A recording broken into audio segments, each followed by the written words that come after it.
So it looks like, guys, I may have found the worst album I've reviewed to date. So, of course, I'm talking about Selena Gomez's new album, For You. Now, I think the first thing that I noticed about this album is that Selena Gomez didn't write any of these songs, with the exception of 2 songs, which she co-wrote with like 5 other people. So that alone sort of makes the record lose a lot of its authenticity and seriousness, as well, based on what the subject matter could be, which I'm assuming a lot of it is based on her relationship with Justin Bieber.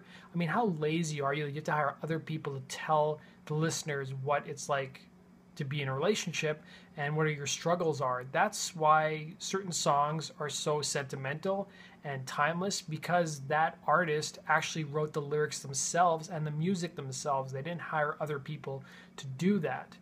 And let's face it, guys, she only has a record deal because she's already famous from her acting career, and she's also attractive, and she's probably got a contractual obligation with the record company, and maybe that's why they put this album out.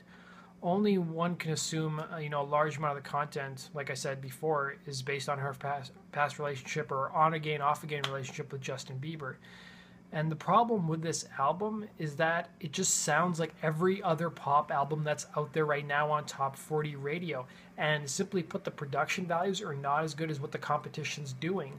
When it comes to writing catchy pop songs, I would much rather listen to Katy Perry or Jessie J or Lady Gaga rather than listen to this. Their voices are better, the production values are better, and the hooks are better.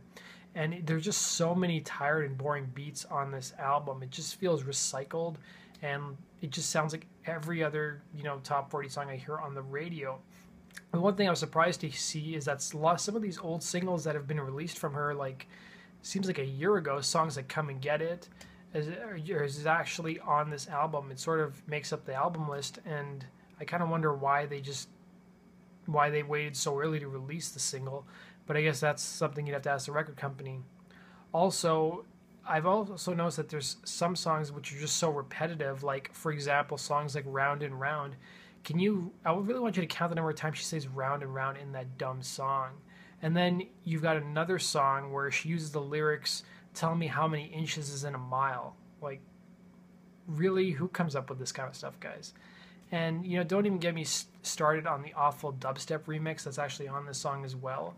And the thing that she tries to change up a bit is that she tries to use rhythms from other cultures. In the song Come and Get It, she's got sort of like an Indian rhythm to it, and she's got like a sort of like a sample where there's like an Indian guy singing, and it just comes off as awful, and it may be culturally insensitive to some people. I'm Indian, I don't find it insensitive, I'm sure some people may, and it just doesn't complement the song well at all. And with everything that's wrong with this album, there actually is a slight glimmer of hope, and I'm talking about this. There's one song that's sort of got a rock kind of feel to it, but the production values aren't necessarily the best, but I'm talking about the song Falling Down. It's a bit of a change from most of the stuff I've heard on the album, and it's probably the best song off the album. That being said, this is just a completely passable album, and it's one of the worst albums I think I've reviewed to date.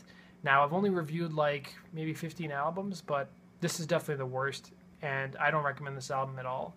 I probably give this album 1.5 out of 5. Thanks for watching, guys, and don't forget to subscribe.